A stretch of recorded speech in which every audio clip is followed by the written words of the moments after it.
১৪০০ বছর আগে পারস্য বা আজকের ইরান সম্পর্কে কি ভবিষ্যদ্বাণী করেছিলেন মহানবী মুহাম্মদ সাল্লাল্লাহু আলাইহি ওয়াসাল্লাম?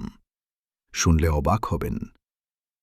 রসূল সাল্লাল্লাহু আলাইহি ওয়াসাল্লাম বলেছেন, যদি ঈমান আকাশের তারকার কাছেও চলে যায়, পারস্যের মানুষ তা অর্জন করবে।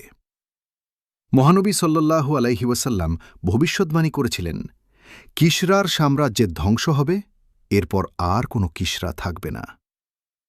ইসলামের ইতিহাসে পারস্য একসময় জ্ঞান ও সভ্যতার কেন্দ্র হয়ে ওঠে। ইসলামের অনেক বড় আলেমও এসেছেন পারস্য অঞ্চল থেকে, যেমন ইমাম বুখারী এবং ইমাম মুসলিম। ইসলামের স্বর্ণযুগে পারস্য অঞ্চল হয়ে ওঠে জ্ঞান, বিজ্ঞান ও সংস্কৃতির অন্যতম কেন্দ্র। ১৪০০ বছর আগের এই ভবিষ্যদ্বাণীগুলো জানলে বোঝা যায়, পারস্য বা ইরান নামের এক বিশাল সভ্যতা